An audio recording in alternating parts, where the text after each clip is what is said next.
বিশ্বনবী বলছেন, আদ-দুনিয়া কুল্লুহা মাতা, আদ-দুনিয়া কুল্লুহা মাতা, ওয়া খায়রুল মাতাইদ দুনিয়া আল মারআতু সালিহা।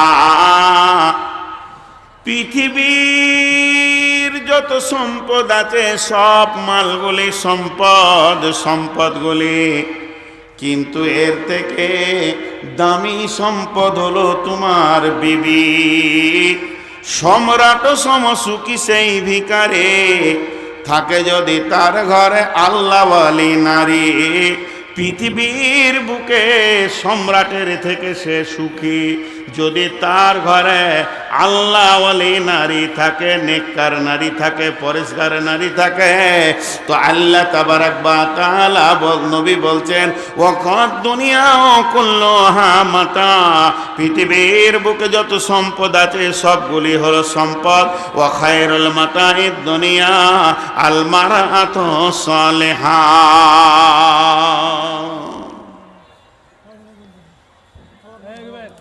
আল্লাহর রাস্তে যতগুলি লোক এখানে আছেন, ধৈর্য ধরেন, এই তফসিরটা মনে নেন।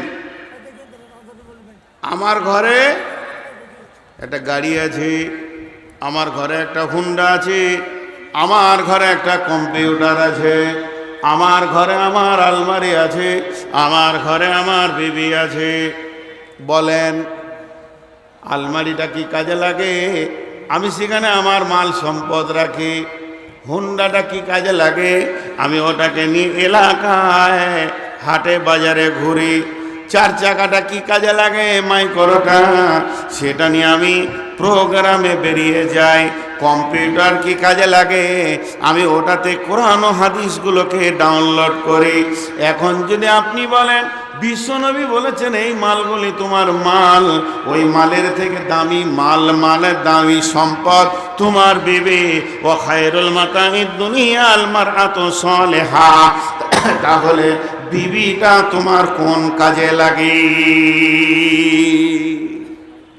আমার বিবি আমার কি কাজে লাগে? সবারই বিবি কি কাজে লাগে? আসলে আমরা আসল কাজটা খুঁজে পাই না। জি, আজকে আমাকে কি দিয়েছেন এই জায়গাটা ভাবার জন্য বলছি, সবাইকে অ্যাটেনশন নেন।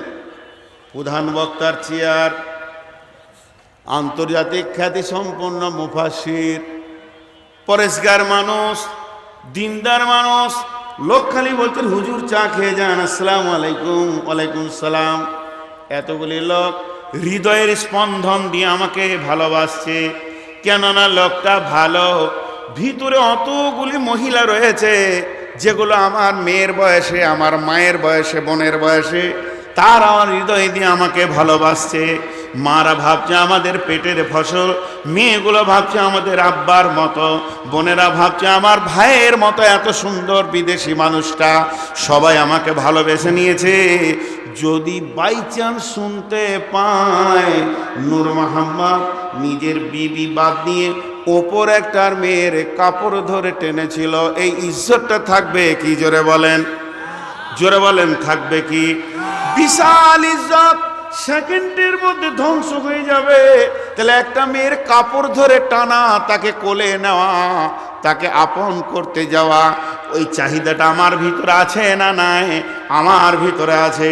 পৃথিবীর যত পুরুষ আছে তাদের ভিতরে যতটা কামরিপু দিয়ে তৈরি করা হয়েছে, নূর মোহাম্মদের ভিতরে অতটাই মাল আল্লাহ লোভ করে দিয়েছে। তবে আপনি টানবেন, আমি টানবো না। কেন? কেন আমি ওই পথে যাব না? তার একটাই কারণ, আমার সেই উগ্রমতি, আমার মিজাজের উগ্রমতি, দৈহিক চাহিদাটা আমাকে ঠান্ডা করে রেখে দিয়েছে আমার বিবি। সেই জায়গাটা আমার প্লিজ করে দিয়েছে। এর জন্য আমার চাহিদা আর নাই, কারণ আমার বিবি আমার উগ্রমতি ঠান্ডা করেছে জান্নাতের স্বাদ দিয়ে। এর জন্য বিশ্বনবী বলছেন, সমাজে তুমি সুচেতনতার মানুষ হিসেবে পরিচয় দিতে তখনই পেরেছ যখন তোমার বিবি তোমার চারিত্রিক দিকটাকে কন্ট্রোল করেছে।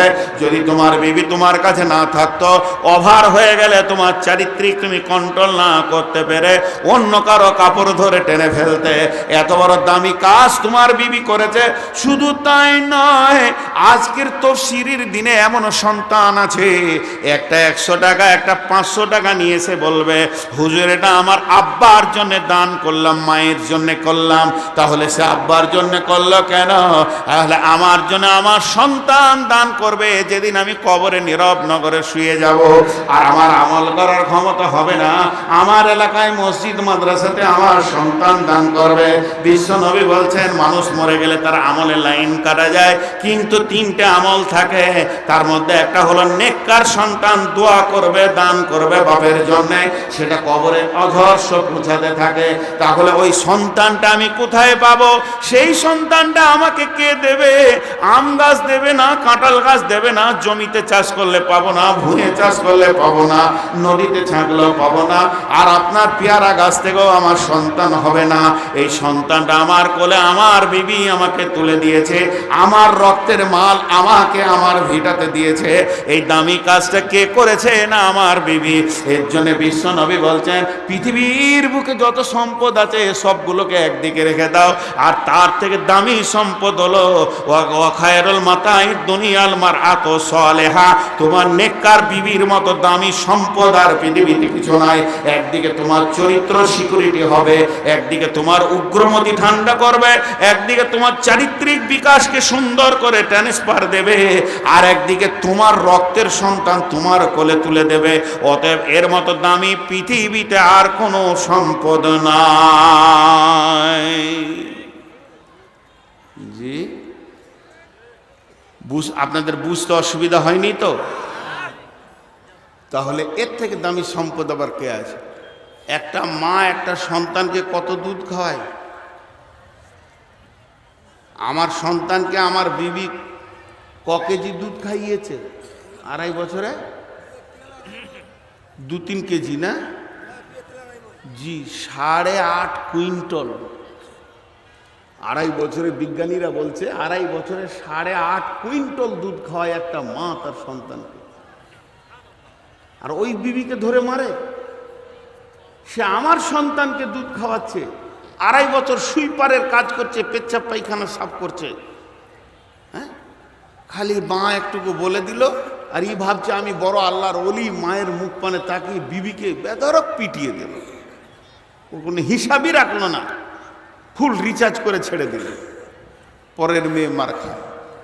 জি, এগুলো হুঁশিয়ার। মা সম্মানের ব্যক্তি, মায়ের পায়ের নিচে জান্নাত। মাকে উহ করতে দেওয়া যাবে না, মায়ের ব্যবহারে উহ করা যাবে না, আপনি জাহান্নাম চলে যাবেন। ফাইসালা শেষ, ফাইসালা শেষ। জানেন, একটা মেয়েকে যখন আমি বিয়ে করে নিয়ে আসবো, ওই মেয়েটার 1 নম্বর চাহিদা কি হবে আপনার আমার কাছে? 1 নম্বর চাহিদা, 1 নম্বর সিরিয়াল নম্বর 1। আপনি আজকে বিয়ে করতে গেছেন কোথায়? ওই বীরগঞ্জ চলে গেছেন, বিয়ে করে সন্ধ্যায় ঢুকছেন, আপনার পেছনে আপনার বিবি ঢুকছে, এখন আপনার বাড়ির চৌকাটা সে ডাঙায়নি, বাড়ির দরজা ঢুকে নিয়ে প্রথম ঢুকবে। ওই ঢোকার আগে যদি 2টো জিনিস দাবি করে তো দিতে হবে। প্রথম নম্বর, 1 নম্বর দাবি আমার সেপারেট রুম হতে হবে। আমি এমন ঘরে থাকবো তোমার ভাই তোমার বোন এদের মুখ আমি দেখব না, দিতে হবে। তোমার ভাইয়ের সে বাঁধি নয়, তোমার ভাইয়ের কাজের মেয়ে নয়, ভাবি হোক চাहे বড় ভাই হোক, কোন রকম যদি বলে ভাইদের হুকুম আমি শুনবো না, এর জন্য আপনার করার কিছু নাই। নাম্বার 2, তোমার মা আব্বার খিদমত আমি করব না, তুমি তোমার মা বাপের খিদমত করবে, আমি তোমার করব। বিশ্বনবী চিফ জাস্টিস ফাইসালা টেনে দিয়েছেন, এর ওপরে ফাইসালা করার আর দ্বিতীয় কোনো মাথা নাই। আল্লাহর নবী বলছেন এই পৃথিবীর বুকে যদি কোনো পুরুষকে সাজদার কথা বলা হতো তো মা বাপকে সাজদা করার কথা বলা হতো, আর মেয়েদেরকে যদি সাজদা করার কথা বলা হতো তো স্বামীকে। অতএব মহিলারা স্বামী ছাড়া আর কারো খিদমত করবে না, আর পুরুষেরা মা বাপের খিদমত করবে। আমি আমার মায়ের করব, আমার মা মহিলা হতে পারে, বিছানায় পায়খানা করবে, আমি 2 হাত দিয়ে সাফ করব, পেশাব সাফ করব, আমি কেন আমার বউকে দিব? সে তো ভাড়াটিয়া, তাহলে আমার বউ আর একটা কাজের নার্সিং নিয়েছে, ঘরে রেখে দেন, সে যা করবে বিবিও তাই করবে। তোমার মুখ পানে তাকিয়ে বলতে পারে না, শুধু তোমার মুখ পানে তাকিয়ে তোমার প্রেমের আবদ্ধতায়, তোমার মারের ভয়ে তোমার বাপের লুঙ্গিটা সাফ করে, সে তো হৃদয় দিয়ে করবে না, করবে তো তুমি হৃদয় দিয়ে। মা আব্বা যদি বিছানায় পায়খানা করে দেয়, তুমি হাসতে হাসতে বলে আব্বা এটা হয়ে গেছে, কোনো ব্যাপার নাই, আমি তোমার সন্তান আছি, 2 হাতে সাফ করবো আব্বা, কোনো দুঃখ করো না। মা বাপের দিলটা ভরে যাবে। আর বহুরা যেটা করে সেটা চাপে পড়ে করে, কাজের মেয়ের মতো। অতএব বিশ্বনবী ফায়সালা করে দিয়েছেন, হে নূর মুহাম্মদ, তুই তোর মা বাপের খিদমত করবি, পেশাব পায়খানা কাপড় সাফ করা থেকে নিয়ে সব কিছু তুই করবি। আর আমার বিবিকে বলছে তুই তোর স্বামীকে দেখবি। অতএব বন্ধুরে, বর্তমানে বউদের ওপরে যে রিমান্ডটা চলছে, একদম মনে হচ্ছে যেন তারা রিমান্ডের মধ্যে আছে। অতএব মা বাপের খিদমত করবে বা সন্তান, আর স্বামীর খিদমত করবে তার বিবি। বোঝে না, বাড়ির সুইপারের মতো কাজে লাগিয়েছে। সকালবেলায় উঠে দেওর কলেজ যাবে, তার জন্য আলাদা নাস্তা, ম্যাডাম মানে নন স্বামীর বোন সে কলেজ যাবে, তার আলাদা খাবার, এদিকে বাপের আলাদা গরম চা, মা খাবে লাল চা, ই খাবে রং চা, ও খাবে দুধ চা, তারপরে স্বামী আছে, এরপরে সন্তান আছে। মনে হচ্ছে যেন কাজের মেয়ে হোটেলে কাজ করছে, আর এক এক দিক থেকে কাস্টমারের তার উপরে চাপ চলছে। জি এসি বলছে ভাবি বাস ধরতে হবে, সকাল 8টার কোচ ধরবে, একটু খিচুড়ি হলে হতো না? আচ্ছা ভাই দিচ্ছি। এদিকে ছোট নন্দই উঠে বলছে ভাবি আজকে পরীক্ষা ছিল, 11:30টায় বের হবে। চলো, কি র্যাগিং চলছে তার উপরে। একটা মহিলার কাছ থেকে সব থেকে বেশি সময় পাবে কে? স্বামী আর সন্তান। স্বামী আর সন্তান। আজকে সন্তানরা মায়ের কাছ থেকে সময় পায়? পায় না। জি, একটা মজার কথা শোনাই, পত্রিকায় দিয়েছিল। বিমানে মহিলা থাকে, দেখেছেন? যারা বিমানে উঠেছেন দেখবেন, বিমানে মহিলা থাকে, বাছাই করা মহিলা রাখা হয়, দেখতে অতি সুন্দর। তাদের ডিউটি কি? তাদের ডিউটি হচ্ছে কেবিন কুক। তাদের যে কোনো ডিউটি আছে, তারা খাবার দেয় আর কিছু করে। তাদের মেনলি ডিউটি হচ্ছে যে যাত্রীদের, কাস্টমারের মনোরঞ্জন করা, কাস্টমারের মনোরঞ্জন করা। দিয়ে একটা মেয়ে দুবাই গেল বিমানে, সে 6 ঘন্টা গেল, আবার 4 ঘন্টা আসলো, 6 4 10 ঘন্টা ডিউটি করে এরপরে যখন এয়ারপোর্ট থেকে বাসায় ফিরছে, মানে এয়ারপোর্ট থেকে যখন আপনার কিনা নিজের বাসায় যাচ্ছে, তখন কি ঘটনা ঘটছে জানেন?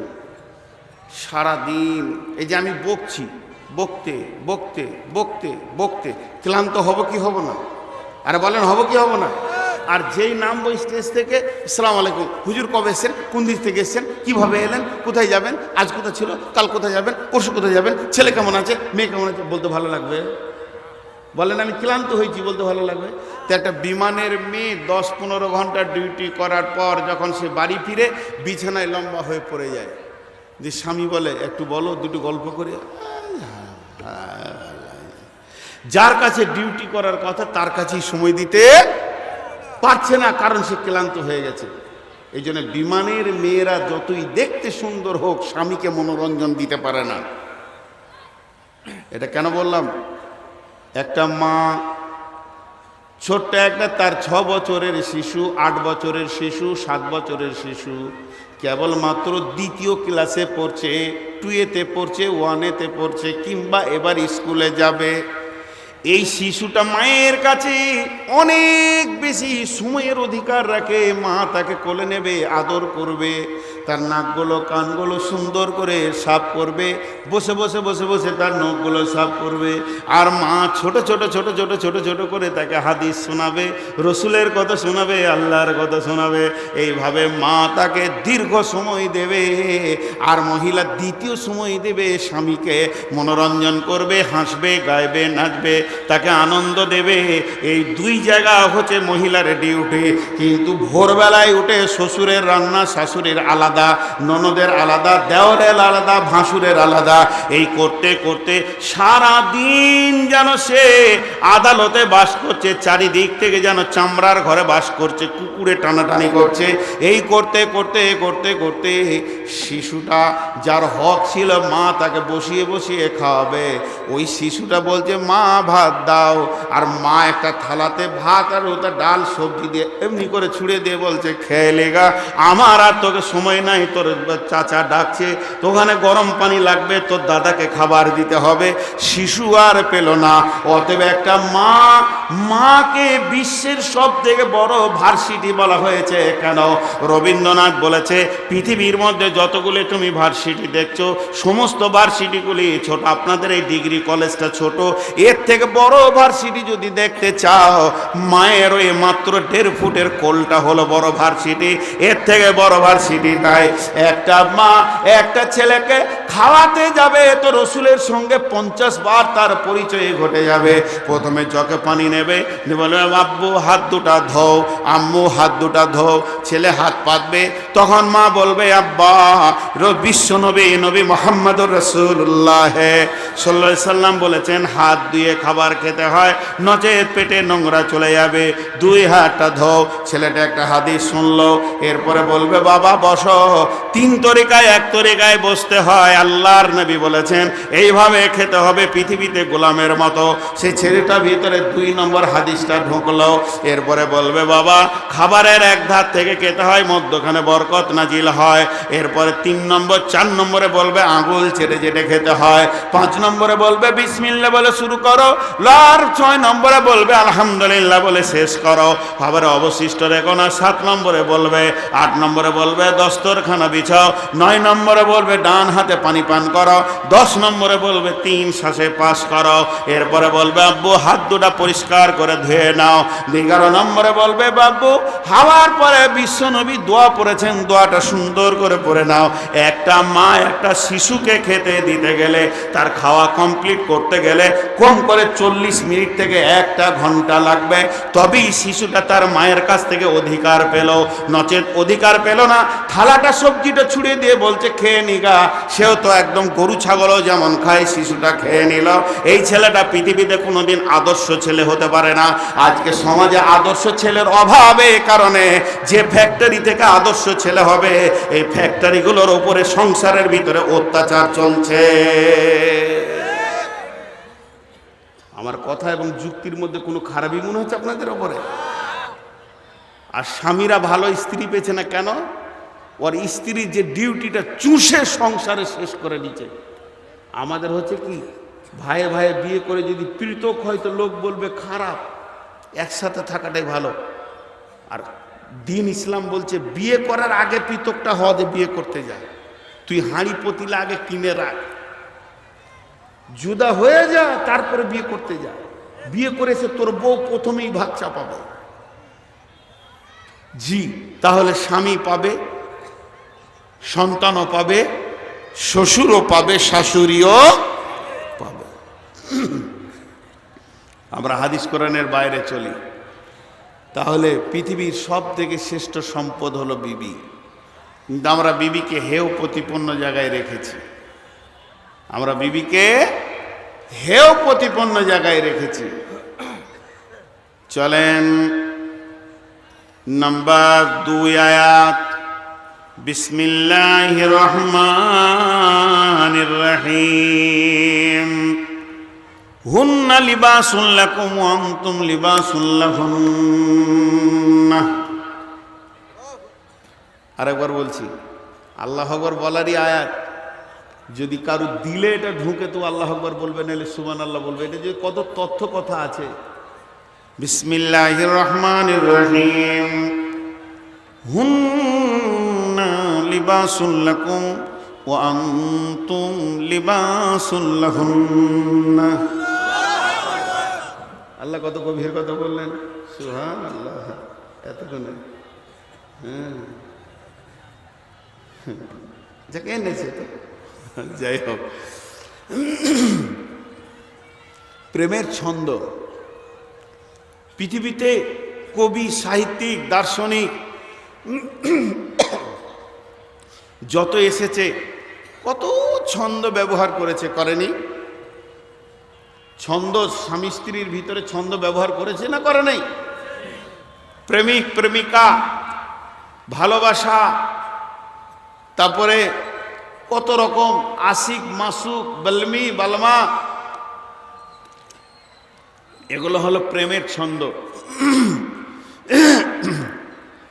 তুমি আমার ভালোবাসা, আমি তোমার ভালোবাসা, তুমি আমার প্রেমিক, আমি তোমার প্রেমিকা, তুমি আমার আশিক, আমি তোমার মাসুক। কত ভাষা, যে যতই ভাষা বলেছে আল্লাহর ভাষার কাছে সব ফেল। আল্লাহ বা স্বামী স্ত্রীকে কি বলছে দেখেন, হুন্না লিবাসুল লাকুম ওয়া আনতুম লিবাসুল লাহুন্না। এত বড় ছন্দ পৃথিবীতে কেউ দিতে পারেনি, কিয়ামত পর্যন্ত পারবে না। আল্লাহ চ্যালেঞ্জ দিয়েছেন, ওয়া ইন কুনতুম ফি রাইবিম মিম্মা নাযালনা আলা আবদিনা ফাতু বিসূরাতিম মিন মিসলি ওয়া দুউ শুহাদাকুম মিন দুনিল্লাহি ইন কুনতুম সাদিকিন। বিশ্ববাসীরে আমি যতগুলো ছন্দ দিয়েছি, যতগুলো রচনা দিয়েছি, রচনা শৈলী যতগুলো ব্যবহার করেছে, বিশ্বের যতগুলো ব্রেন আছে, তোরা একা নয়, এক জায়গায় হয়ে যা। আল্লাহকে বাদ দিয়ে একটা ছন্দ কোরআনের মতো বের করে দিতে পারবি না। আমি আল্লাহ চ্যালেঞ্জ দিচ্ছি, তোরা কোনোদিন পারবি না, এটা তোদের দ্বারা সম্ভব নয়। তো আল্লাহ তাবারক ওয়া তাআলা কত সুন্দর ছন্দ দিয়েছেন, হুন্না লিবাসুল লাকুম ওয়া আনতুম লিবাসুল লাহুন্না।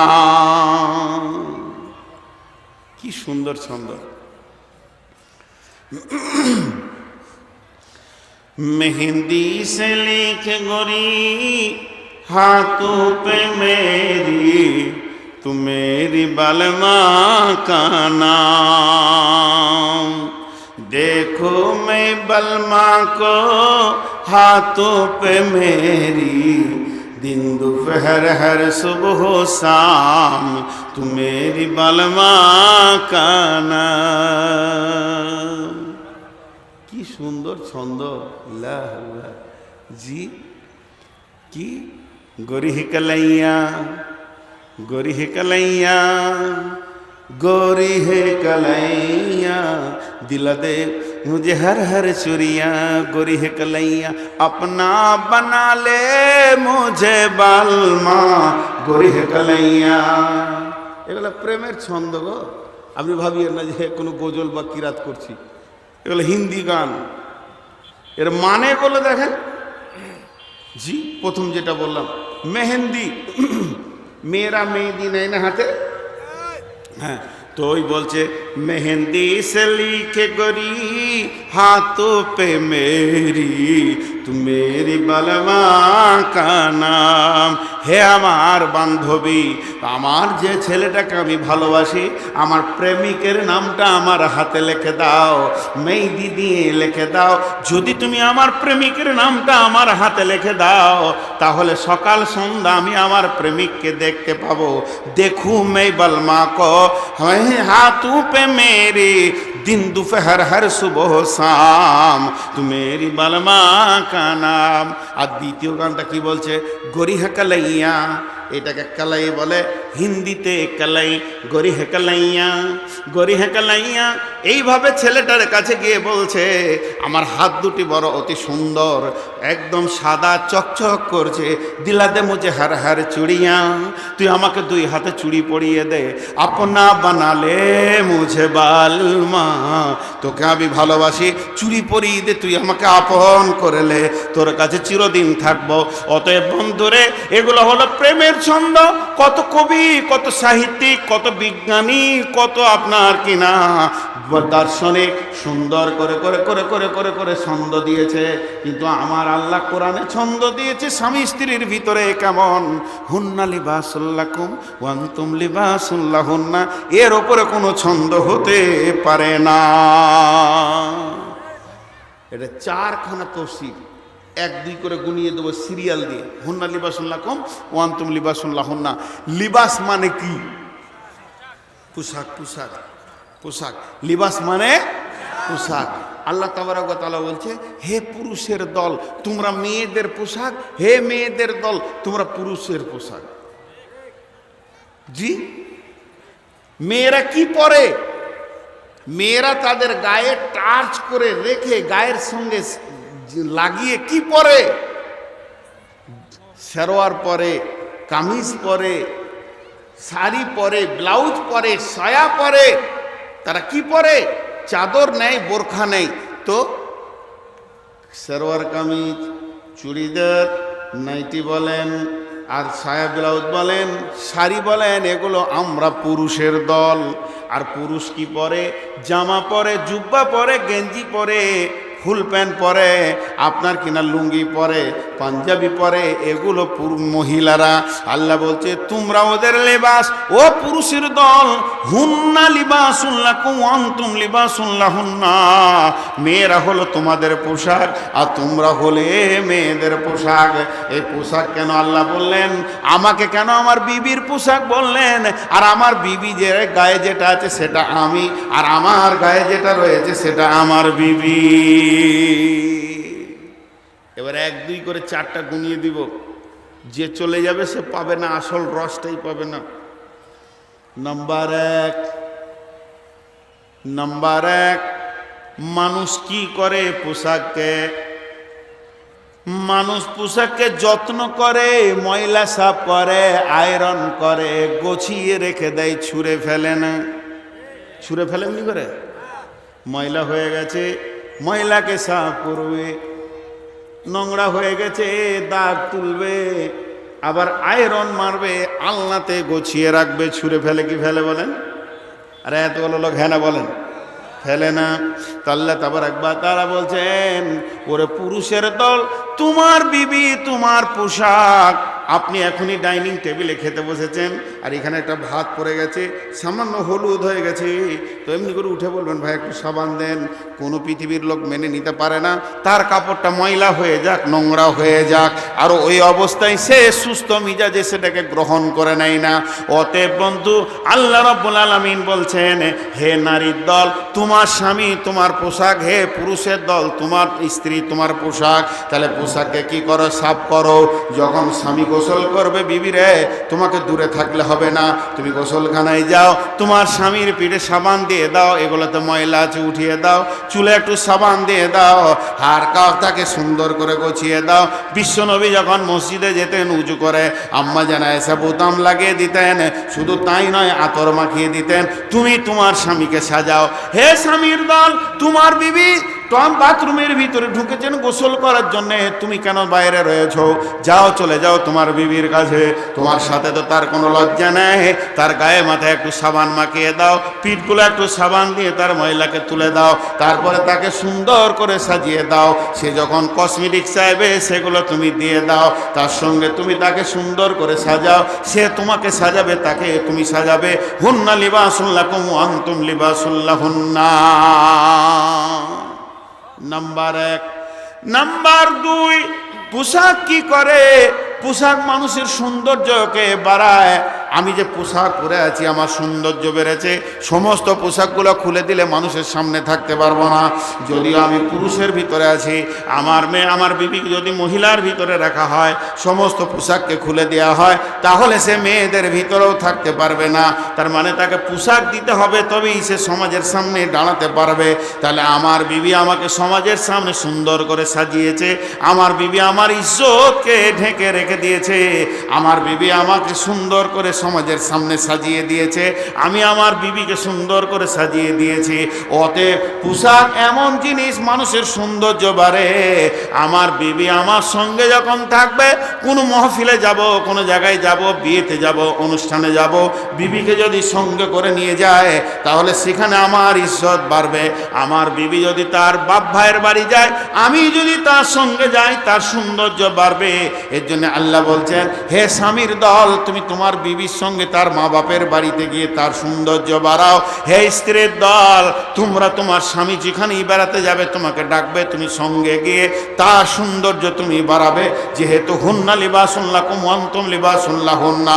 পোশাক যেমন সৌন্দর্য বাড়ায়, তেমনি তোমরা আপোষে একে অপরের সৌন্দর্য বাড়াবে। নাম্বার 3, আল্লাহ তাবারাক ওয়া তাআলা বলছেন হুন্না লিবাসুন লাকুম ওয়া আনতুম লিবাসুন লাহুন্না। এর মানে হচ্ছে পোশাক কি করে? ইজ্জতকে ঢেকে রাখে। আজকে আমাকে মানুষের সামনে ঢেকে রেখেছে কে? না আমার বিবি। আমার বিবিকে ঢেকে রেখেছে কে? না আমি। আল্লাহ তাবারাক ওয়া তাআলা বলতে চাইছেন পোশাক যেমন ইজ্জতকে ঢেকে রেখে দেয়, হে পুরুষ নারীর দল, তোমার স্বামী তোমার সঙ্গে যে আচরণগুলো গভীর মানে গভীর অন্তর করে, সেই আচরণগুলো জানো তুমি তোমার বান্ধবীদের ভিতরে বলে দিও না। পোশাক যেমন ইজ্জতকে ঢেকে রাখে, তোমার স্বামীর আচরণ তোমাকে ঢেকে রাখতে হবে।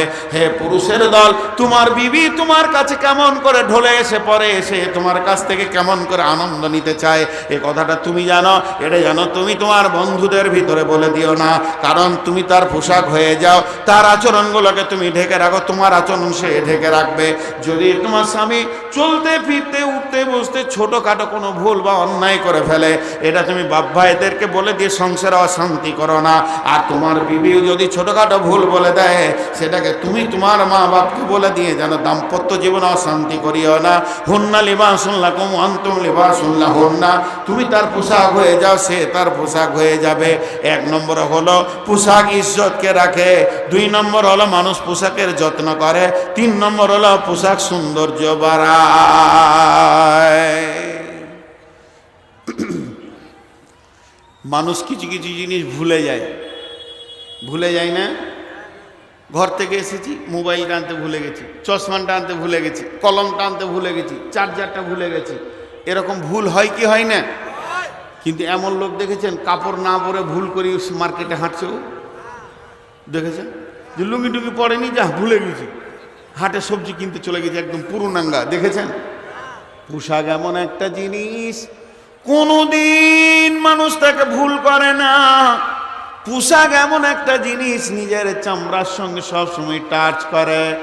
আমার বাপ করে না, ভাই করে না, বন্ধু করে না, বিবি আমার আপনার কিনা সন্তান করে না, কিন্তু পোশাক আমার শরীরের সঙ্গে টাচ করে থাকে, এক আমি কোনোদিন ভুলি না। তেমনি আমার রব বলছে তোর বিবি হলো তোর শরীরের সবসময় টাচ করা সম্পর্ক, একে কোনোদিন হৃদয় থেকে তুই ভুলবি না। মানুষ যেমন লুঙ্গি ভুলে না, তেমনি তুই তোর বিবিকে ভুলবি না, তোর বিবিও তোকে ভুলবে না। হুন্না লিবাসুন লাকুম ওয়া আনতুম লিবাসুন লাহুন্না। জি, ছেড়ে দি, বলেন ছেড়ে দি। লিখে রেখেছি। আর একটা আয়াত, আর তিনটে আয়াতের কথা বলবো। আপনারা 12টা পর্যন্ত কে কে থাকবেন না হাত তুলেন।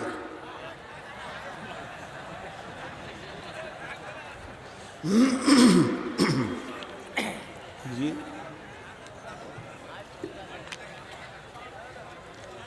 যতটি লোক বসে আছেন, আমি আপনাদেরকে, আমি নূর মোহাম্মদ কোনোদিন এরকমভাবে বলি নাই যে বসেন, দামি কথা বলছি, কিন্তু আর 2-3টে আয়াতের তর্জমা শুনে তারপরে যাবেন। আল্লাহ কত গভীর কথা বলেছেন। টোটাল মেয়েদেরকে আল্লাহ 3টে ভাগ করেছেন। কয়টা ভাগ করেছেন? কয়টা ভাগ বললাম? প্রথম 2টা ভাগ করেন। এক শ্রেণীর মেয়ে আছে যাদের স্বামী আছে, আর এক শ্রেণীর মেয়ে আছে যাদের স্বামী, তাহলে ক ভাগ হলো?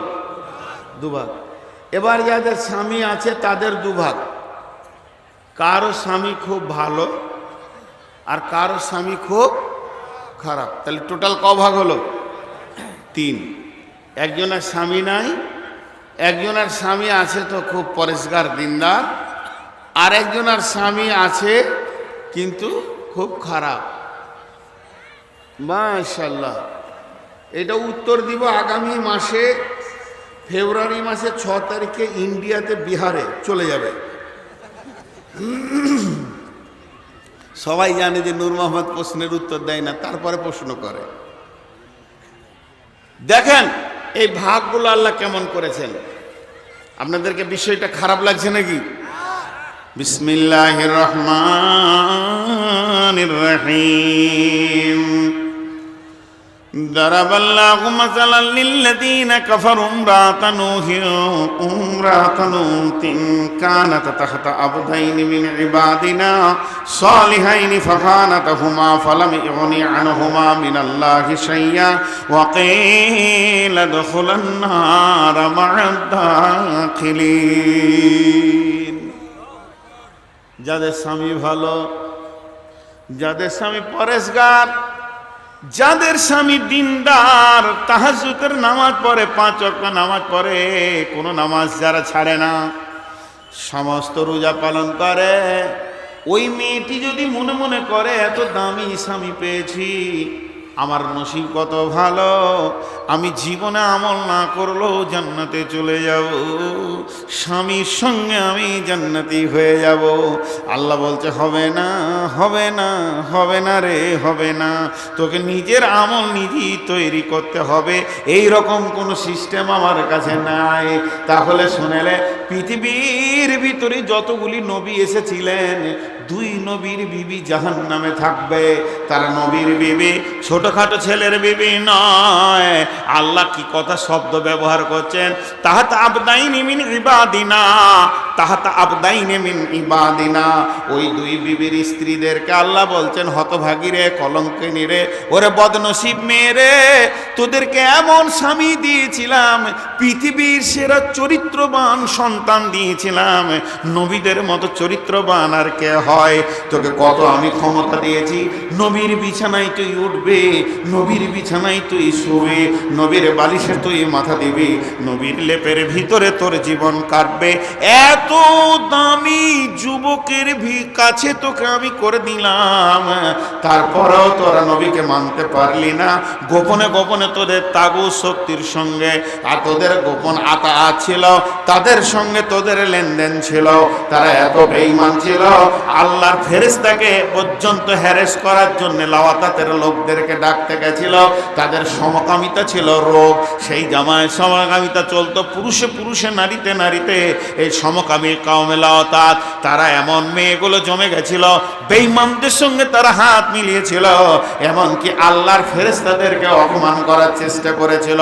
তো আমার আল্লাহ বলছেন ওয়াকানাত মিনাল কানিতিন, আল্লাহ তাবারাক ওয়া তাআলা বলছেন তাহাত আবদাইনি মিন ইবাদিনা সালিহাইনি ফাখানাতাহুমা ফালাম ইগনি আনহুমা মিনাল্লাহি শাইয়্যা ওয়া কিলা দুখুলান নার মা'আদ দাখিলিন। এই 2টি নবীর বিবি চিরদিন তারা জাহান্নামের আগুনে দাও দাও দাও দাও করে জ্বলবে, তাদেরকে কেউ জাহান্নাম থেকে বাঁচাতে পারবে না। নবীর বিবি হয়েও তারা নিজেকে জাহান্নাম থেকে বাঁচাতে পারলো না। ওই 2টি নবীর নাম কি? একটা নাম হলো নূহ আলাইহিস সালাম, আর একটা হলো লূত আলাইহিস সালাম। নূহ আর লূতের বিবি চিরদিন জাহান্নামে চলে যাবে।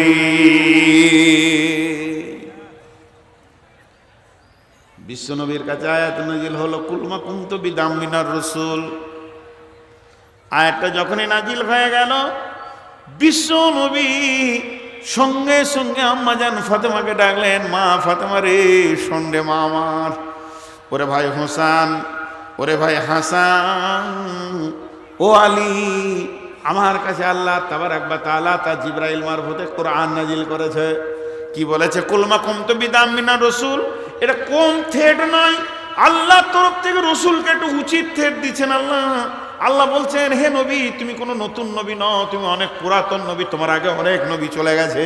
তুমি ভাবিও না যে মুহাম্মদ তোমাকে আমি একা নবী বানিয়েছি, তোমার আগে 100 লাখ নবী আমি অতিক্রম করে দিয়েছি।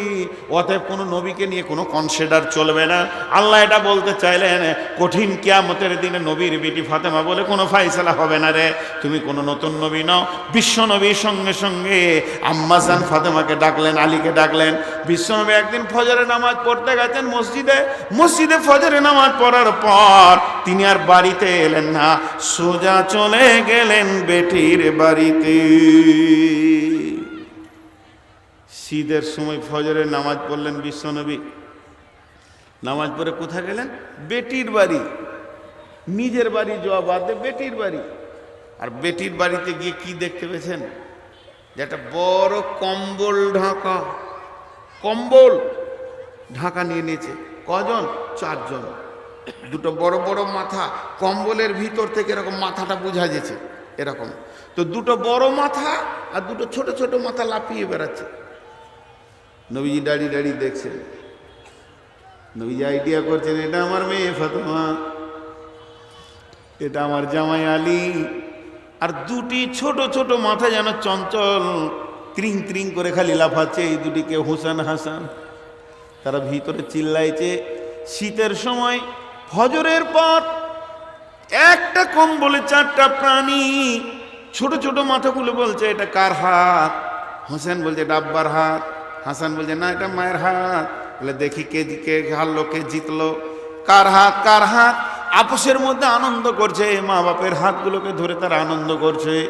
বিশ্বনবী অনেকক্ষণ দাঁড়িয়ে দাঁড়িয়ে দেখছেন, এখানে আমার আলী আছে, এখানে আমার ফাতেমা আছে, এখানে আমার হোসেন আছে, হাসান আছে। আল্লাহর নবী থাকতে পারলেন না, কম্বলটা তুলে তিনিও তাদের ভিতরে ঢুকে গেলেন। আর ঢুকে যাওয়ার পর একদিকে আলীকে নিলেন, একদিকে ফাতেমাকে নিলেন, আর হাসান হোসেনকে নিলেন। চারটা মাথা, বিশ্বনবীর মাথা নিয়ে 5 নম্বর মাথা এক জায়গায় জমা করার পর আল্লাহর নবী আল্লাহকে বলছেন, আল্লাহুম্মা হাদিহি আহলি, এ আল্লাহ এটা হলো আমার পরিবার, এরা আমার কলিজার টুকরা। এদেরকে যদি কেউ পৃথিবীতে কষ্ট দেয় আল্লাহ তাকে তুমি ছাড়িও না, আর এদেরকে যারা ভালোবাসবে ও দয়াল মাবুদ গো তাদেরকে তুমি ভালোবাসিও। এটা আমার আহাল, এটা আমার পরিবার, এই হোসেন হাসেন ফাতেমা আলী এটাই হলো আমার আহাল। বিশ্বনবী সেই রকম আহাল, সেই রকম মহব্বতের, সেই রকম প্রিয়দেরকে ডেকে বলছেন, কুলমা কুনতু বিদাম মিনার রাসূল, ও বেটি ফাতেমা রে, এই মাত্র আয়াত নাজিল হলো, আল্লাহ তাবারাক ওয়া তাআলা জিবরাইল মারফতে আমার কাছে খবর পাঠালেন, আমি কোনো নতুন নবী নয়। অতএব আল্লাহ বলতে চাইছে, মা ফাতেমা রে, কঠিন কিয়ামতের মাঠে নবীর বিটি ফাতেমা বলে কোনো কনসিডার হবে না, কোনো রকম কোনো মানে ছাড় দেওয়া যাবে না, নিজের আমলের ময়দানে রেডি হয়ে যাও। এই কথা যখনই বললেন আল্লাহর নবী তাদেরকে সাবধান করে দিলেন, ওরে আমার মা, ওরে আমার বোন, ওরে আমার বেটি, যদি নবীর বেটি ফাতেমা এই সুযোগটা না পায়, আম্মা জানা এসাকে আল্লাহর নবী বলছেন, সালাসাতা বাওয়াতিনা ফালা ইয়াজকুরুন আহাদুন আহাদান, 3টে মওকা এমন আসবে কঠিন কিয়ামতের দিনে কেউ কাউকে মনে রাখতে পারবে না রে আয়েশা। ওই মহড়া 3টে বড় কঠিন হয়ে দাঁড়াবে। ওতে আমার বোন, আমার স্বামী যতই নেককার হোক না কেন, স্বামীর আমলে কোনো বিবি জান্নাতে যেতে পারবে না। তবে এটা ঠিক, স্বামীর আমলে বিবির ভাগ আছে, আর বিবির আমলে স্বামীর ভাগ নাই, এটা জেনেলেন। আমি এই যে রাতে বায়ান করছি, যদি একটাও নেকি পাই তা আমার বিবি আধখানা পাবে, কিন্তু বিবি যদি আজ রাতে কোনো নেকি করে থাকে ওটা আমি ভাগ পাবো না, ওটা ওর একা, এটা ফাইসালা রসুলের। তো এটা হলো না। তাহলে যাদের স্বামী বদ, সেই মেয়েগুলো কি জাহান্নাম যাবে? আমার অনেক মা আছে আজকের প্যান্ডেলে, আমার অনেক বেটি আছে, তারা মনে মনে ভাবছে, বাবজি স্বামীর আমলে তো জান্নাতে যাওয়া যাবে না। তবে আমার স্বামী হলো মাতাল, আমার স্বামী হলো জুয়ারি, আমার স্বামী হলো ঘোষখোর, আমার স্বামী হলো বদমাস, লম্পট, দাগাবাজ, খুনি, ডাকাত, আমার স্বামী মানুষ মেরে বেড়ায়, আমার স্বামী সমাজে চুরি করে সুদ খায়। এত নোংরা স্বামী আল্লাহ আমাকে দিয়েছে, তাহলে কি আমি স্বামীর কারণে জাহান্নাম চলে যাব? আমার আল্লাহ বলছে, আমি বড় ইনসাফ করনেওয়ালা, ওয়াকুযিয়া বাইনাহুম বিল হাক্কি ওয়া হুম লা ইউজলামুন। যেমন তোমার স্বামীর নেকি তুমি ভাগ পেলে না, তেমনি স্বামীর গুনার ব্যাপারে তোমাকে কোনো বোঝা বহন করতে হবে না। তারও একটা মিসাল আল্লাহ দিচ্ছেন, ওয়া দারাবাল্লাহু মাসালাল লিল্লাযীনা আমানু ইমরাত ফিরআউনা ইয ক্বালাত রাব্বি ইবনি লি ইনদাকা বাইতান ফিল জান্নাতি ওয়া নাজ্জিনি মিন ফিরআউনা ওয়া আমালিহি ওয়া নাজ্জিনি মিনাল কওমিদ যালিমিন। পৃথিবীর বুকে যতগুলি মানুষ এই পর্যন্ত এসেছে আর কিয়ামত পর্যন্ত যতগুলি মানুষ আসবে, সব থেকে বড় জালেম কাকে বলা হয়েছে? এত বড় জালেম আর নাই। কোরআন যাকে জালেম বলে ঘোষণা করেছে তার নাম হলো ফেরাউন। ফেরাউনের বিবি আসিয়া চিরসুখ জান্নাতে বাস করবে। আল্লাহ বলছে আসিয়া জান্নাতে যাবে। তোর স্বামী যদি চোর আর সুদখোর হয়, এর জন্য যে তোকে আমি জাহান্নামে দিব তা, সুদ যে ইনকাম করে সে খায়, বাকি কেউ খায় না। আমি যদি সুদখোর হই, আমার বাপ যদি আমার ঘরে খায়, আমার বাপ সুদখোর নয়, সে ছেলের ইনকাম খায়। আমার মা সুদখোর নয়, আমার সন্তান সন্ততি সুদখোর নয়, আমার বিবি সুদখোর নয়, সুদখোর আমি একা। বুঝে এলো? হ্যাঁ, অতএব ভাই ভেবে চিনতে এই ব্যবসাগুলো করিয়েন। তো আল্লাহ তাবারক ওয়া তাআলা বলছে ইয়ে জান্নাতে যাবে। কেন? যে করেনি। কেন?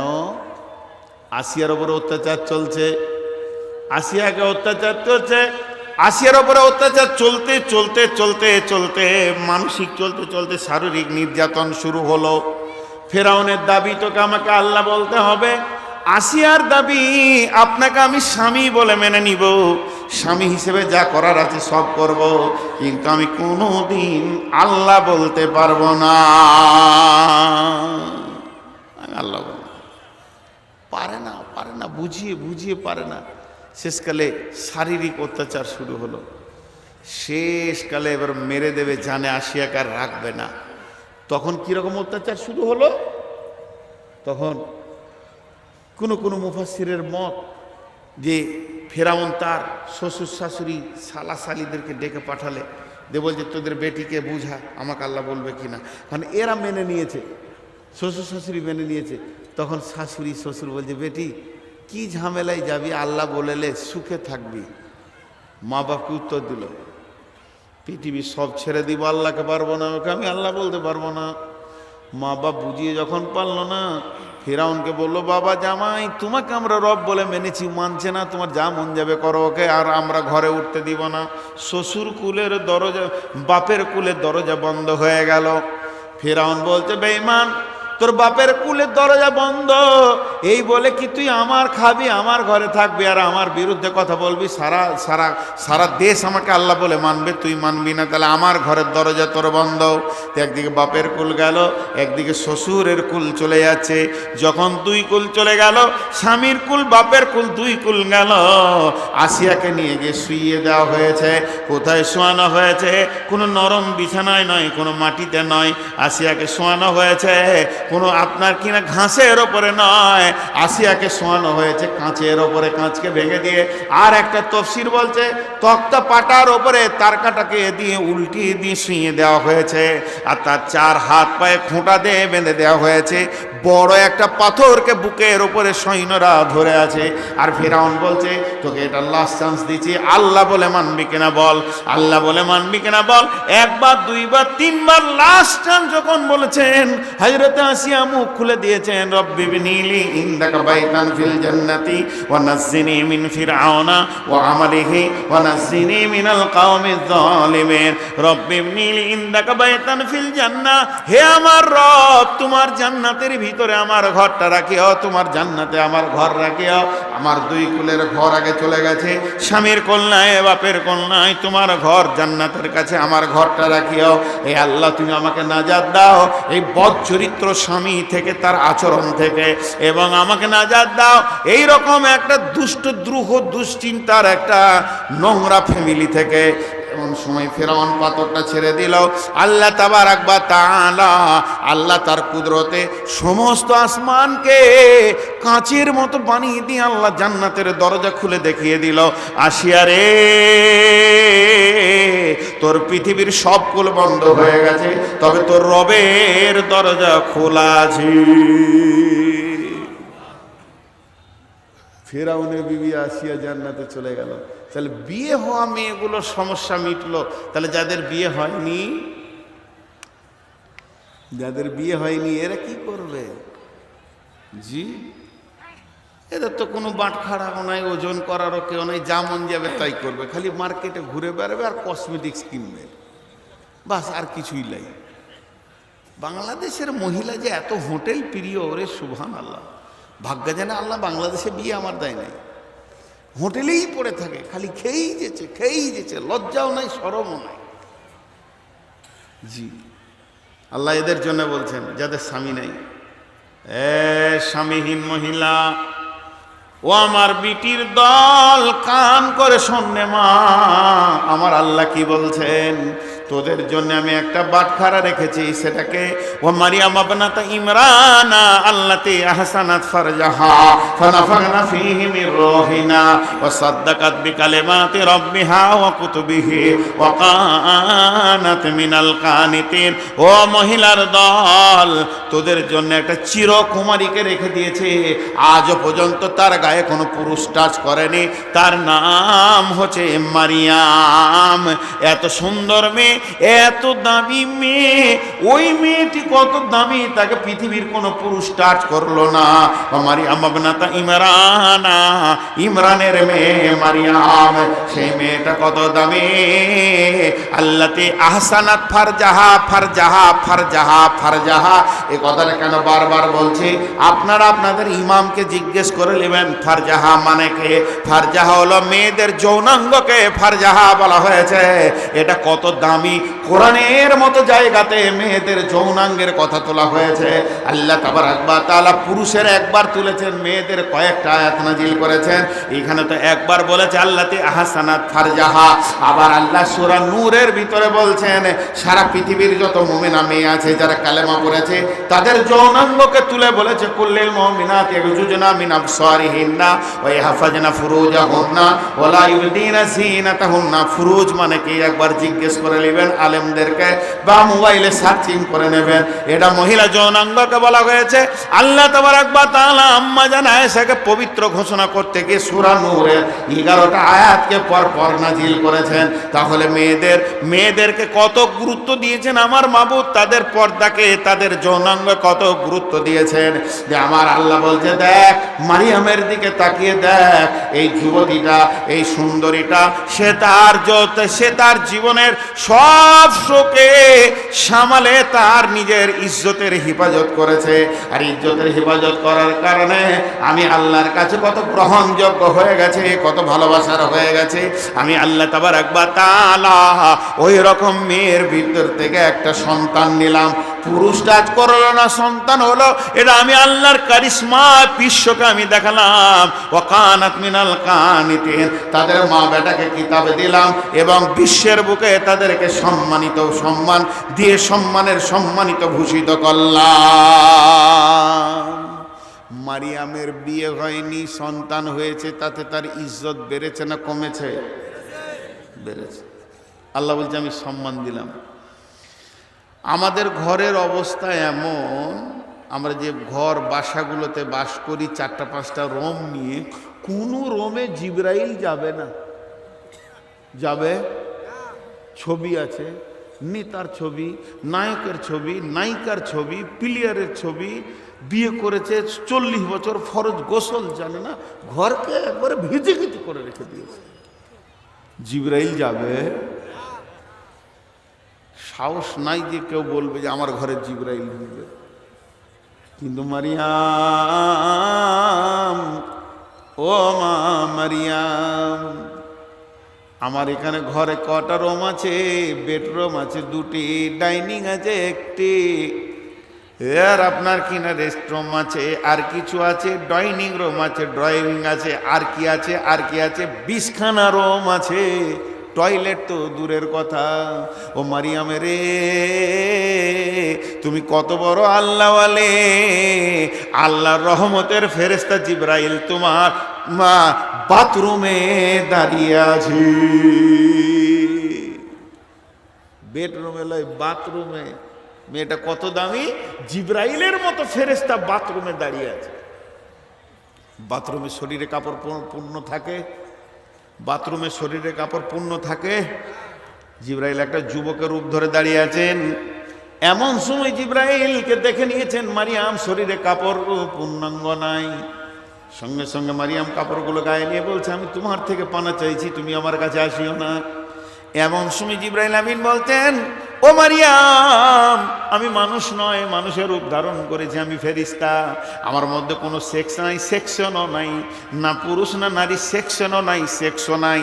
আমাকে আল্লাহ তোমাকে একটা সুসংবাদ দিয়ে পাঠিয়েছে, মারিয়াম রে, তুমি অচিরেই এখান থেকে বের হয়ে চলে যাও জঙ্গলে, একদম মরা গাছের খেজুরের ডাল ধরে নাড়া দাও গা, সেখান থেকে খেজুর খাবে, পানি খাবে, আল্লাহ তাবারক ওয়া তাআলা তোমাকে সন্তানের মা বানাবে।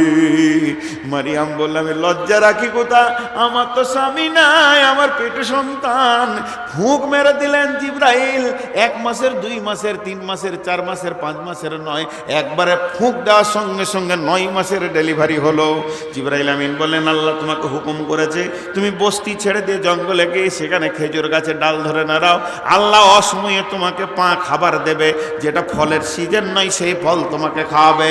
হযরত মারিয়াম ফলের কাছে যখন অফ সিজনে ফল খেয়েছে, একজন এসে বলছে, ইয়া মারিয়াম আন্না হাজে আমা লাকা হাজি, হে মারিয়াম, এটা তুমি কোথা থেকে পেলে? হযরত মারিয়াম উত্তর দিলেন, এটা আমার আল্লাহ আমাকে রিজিক দিয়েছেন, আমি আমার রবের তরফ থেকে রিজিক পেয়েছি। অসময়ে যেমন খেজুর ধরেছে, অসময়ে যে খেজুরে যেমন ফল ফ্রুটে আমাকে আল্লাহ ভরে দিয়েছে, তেমনি আমার স্বামী নাই, তার বেদে মানুষ নামে ফলটা আল্লাহ আমাকে দিয়েছে, এটা আমার অসিজনের ফল। অতএব ওই মারিয়ামকে বললেন আল্লাহ, মারিয়াম তুমি মুখকে বন্ধ করে লাও, আমি সমাজকে কন্ট্রোল করার দায়িত্ব আমার, সমাজকে কন্ট্রোল করে তোমার ইজ্জতকে বাড়ানোর দায়িত্ব আমার, আমি আল্লাহ গ্রহণ করেছি। জিবরাইল বলছেন, হে মারিয়াম, তুমি চিন্তা করো না, তোমার সম্মান তোমার আল্লাহ বাড়াবে। মারিয়াম চুপ হয়ে গেলেন। ছেলে বাচ্চা কোলে, এই ছোট বাচ্চা, মারিয়াম চুপ। আল্লাহ বলেছে তুই চুপ থাক, বাকি কারিশমা আমি দেখছি। 4টা বাচ্চা ছেলে কথা বলেছিল। কয়টা বললাম? 4টা, তার মধ্যে এটা একটা। হযরত ঈসাকে নিয়ে যাচ্ছে বস্তির ভিতরে, সবাই মুখে কাপড় দিয়ে বলছে, মারিয়াম ঘটনা কি ঘটলো? হযরত ঈসা বলছে, খবরদার, একদম কচি 1 দিনের বাচ্চা মুখ খুলে বলছে, খবরদার আমার মাকে কেউ কোনো রকম ইলজাম লাগাবে না, আমার মা পাক, আমি ঈসা রূহুল্লাহ, আমাকে আল্লাহ নবী করে পাঠিয়েছেন, আমি বিনা বাপে আল্লাহর দেওয়া কুদরতি সন্তান, আমি হলাম ঈসা রূহুল্লাহ। সব মুখ বন্ধ হয়ে গেল, মারিয়ামের ইজ্জত বেড়ে গেল। জি ভাই, ইজ্জতের মালিক আল্লাহ। 4 জন মেয়েকে আল্লাহ নবুয়তি টাইটেল দিয়েছেন, 4 জন মেয়েকে। 1 নম্বর হাওয়া আলাইহিস সালাম, 2 নম্বরে হাজারা আলাইহিস সালাম, 3 নম্বরে হচ্ছে মারিয়াম আলাইহিস সালাম, আর 4 নম্বরে হচ্ছে আসিয়া আলাইহিস সালাম।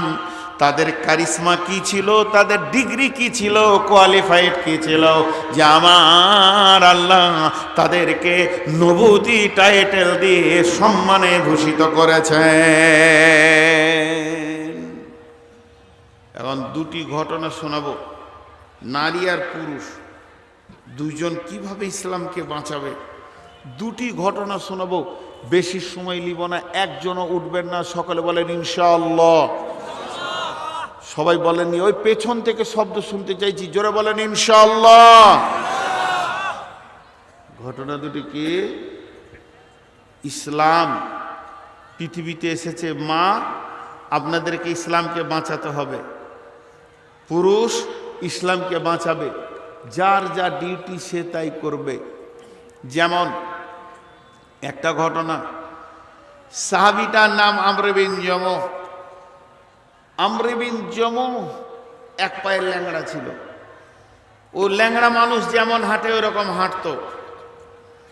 তো আমর বিন জমুহর স্ত্রী মনে মনে ভাবছে যে আমার স্বামী তো কোনোদিন জিহাদে যাবেও না, আর শহীদও হবে না, আর আমি নিজেকে শহীদের স্ত্রী বলে কিয়ামতের মাঠে গর্ব করতে পারবো না, আল্লাহর সামনে দাঁড়াতে পারবো না।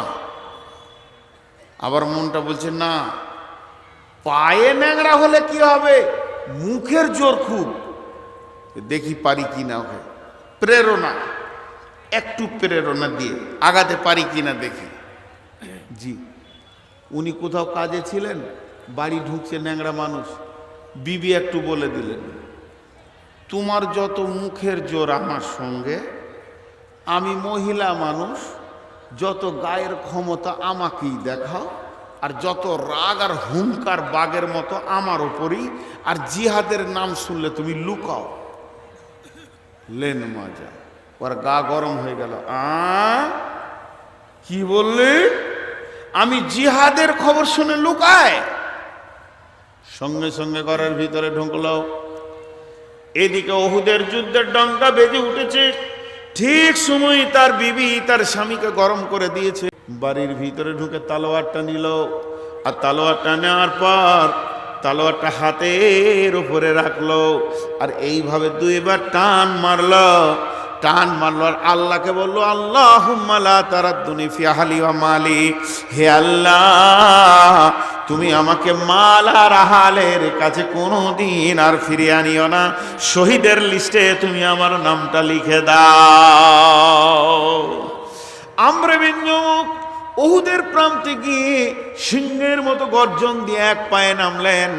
অনেক বেঈমানকে জাহান্নামের টিকিট দেওয়ার পর নিজে জান্নাতি হয়ে গেলেন, শহীদ হয়ে গেলেন, লাশ পড়ে আছে। এবার মদিনা থেকে মহিলারা যেতে শুরু করে দিয়েছে, যুদ্ধ শেষ হয়ে গেছে, লড়াই শেষ হয়ে গেছে। কার কি নসিবে কি ঘটেছে চলে যায়। আমর বিন জামুহর একদম পাগলিনীর মতো স্ত্রী চলে আসছে। একজন এসে বলছে, বিশ্বনবী বলছেন আমর বিন জামুহর লাশটাকে উটের ওপরে চাপিয়ে নাও, এটা মদিনা মানওয়ারাই, যেটা আপনার কিনা গারকুল বাকি জান্নাতুল বাকি বলে মসজিদ নববীর, ওই জায়গায় এর দাফন করা হবে। উটের ওপরে লাশকে যখন চাপানো হচ্ছে, উট বসে যাচ্ছে, লাশ নামিয়ে নিলে উট দাঁড়িয়ে আছে। উট কোনো রকমেই লাশকে বহন করতে রাজি নয়।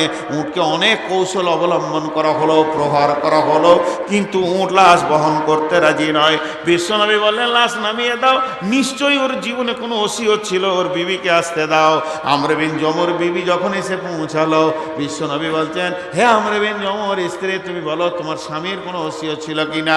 আমর বিন জামুহর স্ত্রী সমস্ত ঘটনা যখন খুলে বলেন, রাসূলুল্লাহ আমি মনে মনে ভাবছিলাম আমার স্বামী হয়তো কোনোদিন শহীদ হবে না, এই প্রেরণা দেওয়ার কারণে সে শহীদ হতে আসলো, কিন্তু আসার সময়কালে একটা কথা বলে এসেছিল, হে আল্লাহ জিহাদের ময়দানে চললাম, আর যেন আমার স্ত্রী এবং সন্তানের মালের মুখ আমাকে দেখতে না হয়, দ্বিতীয়বার যেন আর ফিরে না আসি, তুমি আমাকে শহীদের দরজা দান করো।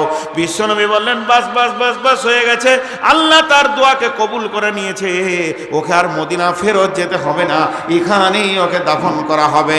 যেখানে সোহাদায়ে উহুদরা ৭০-৭২ জন সাহাবী শুয়ে রয়েছেন, ওই জায়গায় আমর বিন জামুহর লাশ রয়েছে। অতএব বন্ধুরে, অতএব ও আমার মা, ওরে আমার বোন রে, ওরে আমার খালা রে, আমর বিন জামুহর স্ত্রী যদি স্বামীকে আল্লাহর রাস্তায় দান করতে পারে, এমনও ঘটনা আছে সন্তানকে দান করা, কেউ কেউ বলে হাদিসটা জাল বা জয়েব, তবে ঘটনা এতটুকুই বলে নিচ্ছি। একজন মা তার কচি সন্তানকে নিয়ে মসজিদে নববীর সামনে দাঁড়িয়ে আছেন, কোলের সন্তান, কচি সন্তান, একজন মা দাঁড়িয়ে আছেন। বিশ্বনবী বলছেন, তুমি সন্তান নিয়ে কেন এসেছো? বলি, ইয়া রাসূলুল্লাহ আমার তো সব চলে গেছে আল্লাহর রাস্তায়, আব্বা গেছে, ভাই গেছে, স্বামী গেছে, আর আমার এই কচি সন্তানটা থেকে গেছে, এটাকে নিয়ে চলে যান জিহাদের ময়দানে। এটা কেউ বলে জাল, কেউ বলে জয়েব, তারপরও ঘটনা হিসাবে শোনাচ্ছি বন্ধুরা আমার, এটা নিয়ে যান। বিশ্বনবী বলছেন, সেই কচি সন্তান কি করে জিহাদ করবে, না তলোয়ার ধরতে পারবে, না বুঝতে পারবে।